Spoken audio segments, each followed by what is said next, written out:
Hey everyone, welcome. We're reading Martin Heidegger's Metaphysics. He was a German philosopher, pretty wordy. He's pretty important, so let's see what he has to say, okay? Alright, we're on his little paragraph nugget of 106, okay? On the restriction of being. The statement says nothing directly about human beings, certainly nothing about the human being as subject, and nothing whatsoever about a subject that absorbs everything objective into something merely subjective. The statement says the opposite of that.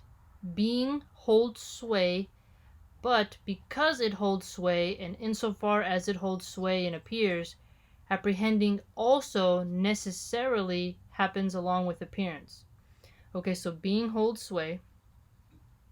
It holds sway because it can appear, and when it appears, it also can apprehend, and when it apprehends, it necessarily has an appearance.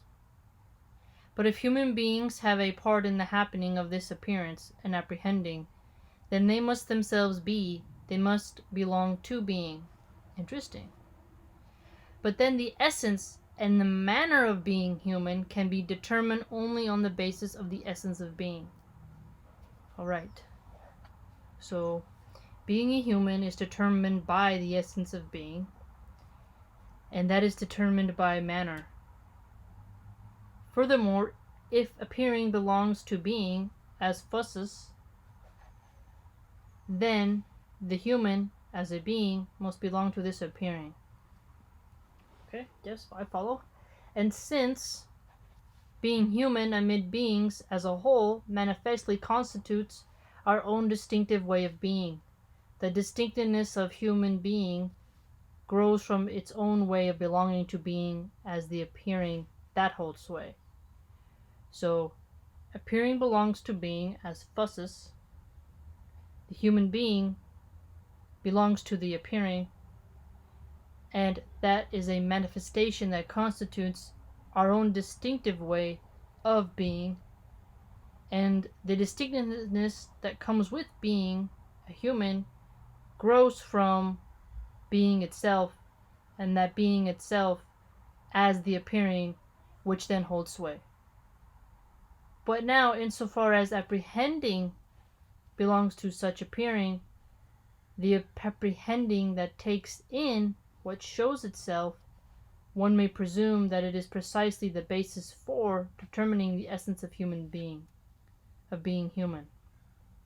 So let's check this out. Let's break it down. So, apprehending belongs to appearing. Apprehending shows itself. When it does so, you can presume that this is the basis you can use to see the essence of being human. Okay? Thus, when we interpret this statement of Parmenides, we must not proceed by reading some subsequent or even some present-day representation of being human into the statement. Oh, okay, so he doesn't want us to mix a present-day interpretation of being human into Parmenides' statement. So maybe just stick to the Greek narrative, essentially. To the contrary, the statement must first give us directions of its own accord.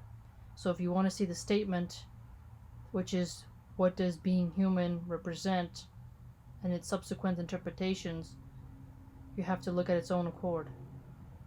Directions as to how being human is determined in accordance with this statement. Yeah. That is, in accordance with the essence of being. Perfectly, yeah, I got it. Follows.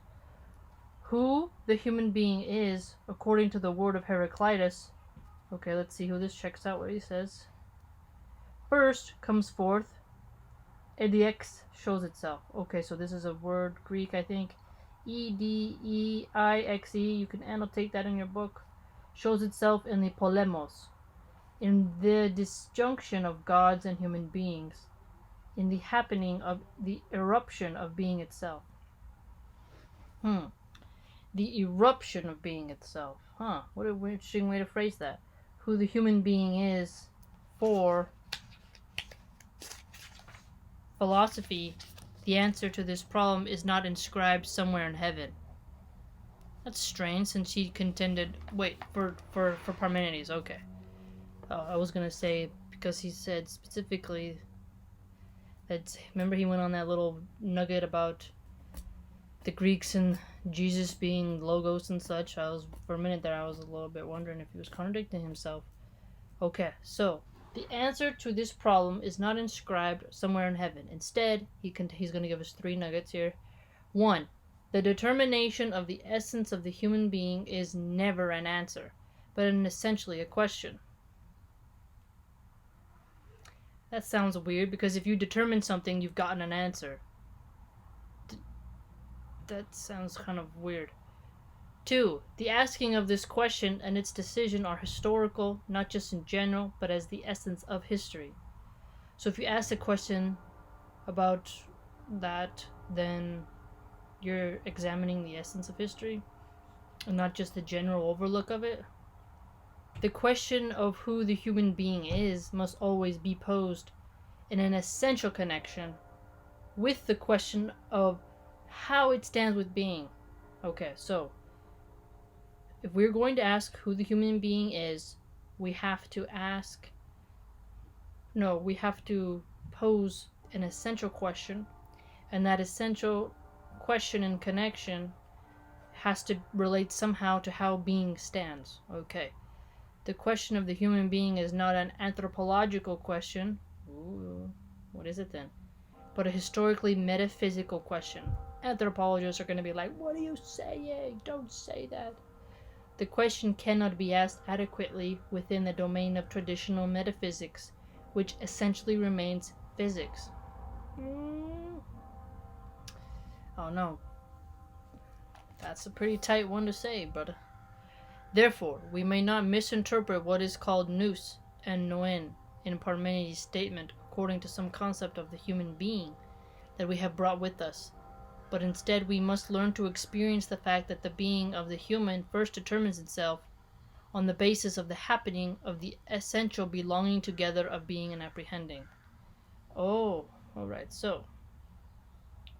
But instead... Alright, let's break this down. We cannot, when it comes to Parmenides' statement, we cannot interject our own experience of what it is to be a human to that, right? The being of the human, we can't do that. We have to determine it based off of being and apprehending, and how those two, being apprehending, belong together. What is the human being in this sway of being and apprehending? The beginning of fragment 6, which we have met before, gives us the answer. Okay, this is German. I don't know what language this is. Cre tu legen tonen tion emenai. Needful is legen as well as apprehending, namely the being, descendant in its being. Jeez. By no means are we allowed yet to take noen here as thinking. Neither is it enough to conceive of its apprehending, if we then, unwittingly, and as is the custom, take apprehending as faculty, as a mode of behavior of human beings. I mean, apprehending it may not be a behavior, but it's a mental exercise, which is a sort of internal yet external behavior, because when you're apprehending something, you physically pause, which means your behavior has changed.